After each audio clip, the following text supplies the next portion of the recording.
Jansangram news, बातमीची सत्यता हीच आमची ओळख। डीएसओच्या नावावर खुलेआम खंडणी, पैसे द्या नाहीतर दुकान सस्पेंड, उघड धमक्या। अन्न पुरवठा विभागात भ्रष्टाचाराचा स्फोट, राशन दुकानदारांचा आक्रोश, किती वर्षे चालणार ही लूट। महात्मा गांधींच्या विचारांनी ओळखला जाणारा जिल्हा आज भ्रष्टाचाराच्या विळख्यात सापडल्याचं धक्कादायक वास्तव्य समोर आलंय। जिल्हा पुरवठा अधिकाऱ्यांच्या नावावर सर्रास अवैध वसुली सुरू असल्याचा मोठा भंडाफोड झालाय।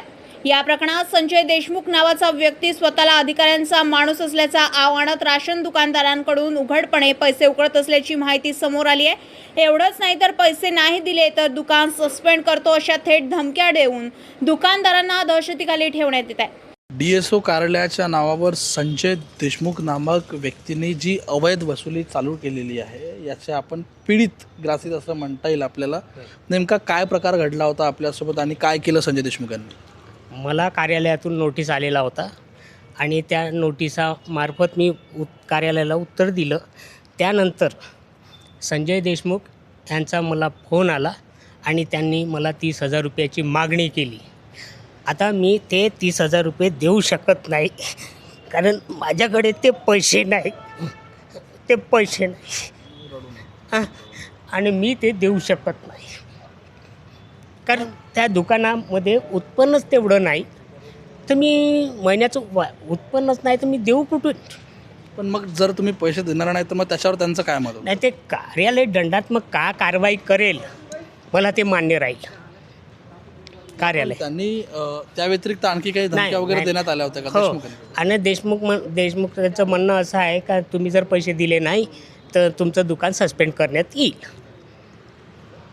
सदर समजणारी बाब ही जी आहे त्यातून हे दिसून येत आहे की अवैधरित्या डीएसओ कार्यालयाच्या नावावर जे आहे वसुली सुरू आहे आणि या सर्व बाबींमध्ये कुठे ना कुठे काळीमा शासनाच्या कार्यप्रणालीवर काळीमा फासणारी ही दुर्दैवी घटना आहे।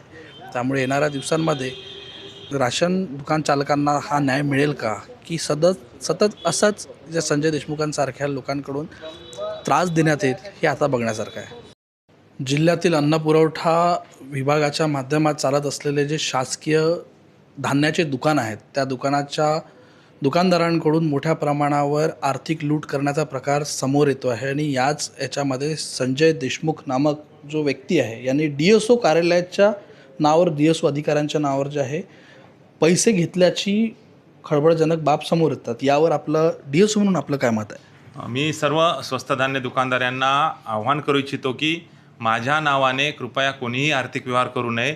जर माझ्या नावाने कोणी आर्थिक व्यवहार करायचा प्रयत्न केला तर त्याची कल्पना कृपया डीएसओ ऑफिसला त्यांनी सर्वात अगोदर द्यावी। सध्या जिल्ह्यामध्ये जिल्हा अन्न पुरवठा अधिकाऱ्यांच्या नावावर जे आहे मोठ्या प्रमाणावर अवैध वसुली सुरू आहे आणि त्यामध्ये तुमच्या संस्थेचं नावसुद्धा पुढे येत आहे की संस्थेच्या पदाधिकाऱ्यांच्या नावावर जी ही वसुली सुरू आहे। नेमकं आपण पदाधिकारी म्हणून काय म्हणाल? आमची संघटना ही गेल्या 25 वर्षापासून पूर्ण महाराष्ट्रामध्ये काम करत आहे। त्या संघटनेच्या मार्फत आम्ही जे कार्य करत आहे, पण हे जे वसुली जे चालू आहे, संजय देशमुख हा नामक व्यक्ती असा वसुली करत आहे ते डीएसओ साहेबांच्या नावावर। यांच्यामध्ये डीएसओ साहेबांचा कुठलाही हस्तक्षेप नाही आहे असं त्यांनी प्रकरणास पूर्णपणे सांगितलेलं आहे। पण अशा प्रकारची जे वसुली होत असेल त्यांच्यात, तर माझं संपूर्ण जिल्ह्यातील रास्तभाव दुकानदारांना असं आव्हान आहे की असं कुठल्याही प्रकारचे पैसे जिल्हा पुरवठा अधिकाऱ्याच्या नावावर न देण्यात यावं। जर असं कोणी जर पैसे मागत असेल त्यांच्या नावावर तर थेट आमच्याशी संपर्क करावा, पदाधिकाऱ्यांशी संपर्क करावा, राशन दुकानदार संघटनेच्या पदाधिकाऱ्याशी संपर्क करावा। तुम्ही म्हणताय की तुम्ही खरे आहे, पदाधिकारी आहे, ते खोटे आहे, पण या खऱ्या आणि खोट्याच्या मधात जो पैसा चाललेला आहे हा नेमका पैसा कुठे चालला आहे? मग काय म्हणाल तुम्ही? यांच्याबद्दल तर आम्ही काही सांगू शकत नाही। यांच्याबद्दल ज्यांनी ही पैशाची वसुली केली आहे तोच व्यक्ती सांगू शकेल, याच्याबद्दल तर आम्हाला काही माहीत नाही आहे। मुझे ऐसा लगता है कि ये जो भी प्रकरण हो रहा है ये बहुत ही बेहुदा प्रकरण हो रहा है। जो दुकानदार अपनी रोजी रोटी कमाने के लिए आज इतना कोरोना काल जिसमें लोग अपने घर में क्वारंटाइन होकर बैठे रहे, जब राशन दुकानदार एक कोरोना योद्धा बन के उनको अनाज बांटा गया, हर चीज़ उन्होंने सफ़र की। मुझे लगता है कोरोना योद्धा में उन्हें भी एक बहुत बड़ा मत दिया जाएगा। तो ऐसे समय जिस प्रकरण से हम लोग बाहर निकले हैं और आज ये सिस्टम हम कैसा चला रहे हमें पता है, पर इस बीच में एक जो ये अध्यक्ष का नाम लेकर जो इसका गैर वापर कर रहा है संजय देशमुख, इसको आज से कुछ साल पहले हमने ही एक अध्यक्ष पद दिया था, पर 6 महीने पहले हमने अमित जी लोहे जो मेरे मित्र है और एक संगठन के लिए सफलपूर्ण एक व्यक्ति है जिनको एक पद का कारोबार दिया है, वो अपने पद को बरोबर हिसाब से अपने सबको लेके चल रहे हैं। लेकिन इस बीच में ये जो धड़क वसूली की मुहिम आज भी ख़त्म नहीं हो रही है, इसी कारण हमने उसको बहिष्कृत किया था। पर आज भी वो कुछ चंद लोगों को लेकर एक नकली संगठन बनाकर या ये गरीबों को, जैसे ये भाई साहब बैठे हैं, ये अपंग है, इनसे चलना भी नहीं हो रहा है। ऐसे हमारे पास बहुत से 17-18 लोगों के निवेदन आए, ये आज हमसे मिलने आए। इन्होंने बहुत से ऑनलाइन ट्रांजैक्शन हमें बताए जो हमारे पास बाकायदा प्रूफ है संजय देशमुख के नाम से। ये अभी भी अगर बंद नहीं होता है तो मैं ये आह्वान करता हूँ कि इसके बाद अगर ये भी कोई दुर्व्यवहार होता है अगर कोई भी दुकानदारों के साथ, तो हमें रस्ते पर उतर के इसको आक्रामक मोड़ देना पड़ेगा।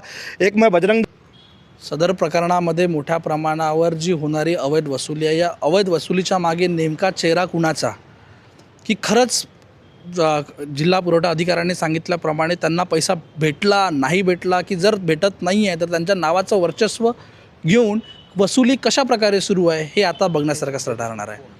आणि हा नेमका संजय देशमुख कशा प्रकारे हा वसुली करत आहेत आणि हा कोण आहे, अद्यापर्यंत किती रुपयांची यांनी वसुली केलेली आहे, ह्या सर्व बाबींवर बघणं लक्षणीय ठरणार आहे। सदर प्रकार बघत अधिकाऱ्यांच्या नावावर इतकी मोकाट वसुली अखेर कोणाच्या छत्रछायाखाली, या पैशांचा हिशोब कुठे जातोय, यात प्रशासन डोळेझाक करतोय की हात मिळवणी आहे, हे जाणणे फार गरजेचे झालंय। पलाश उमाटे, जनसंग्राम न्यूज, वर्धा।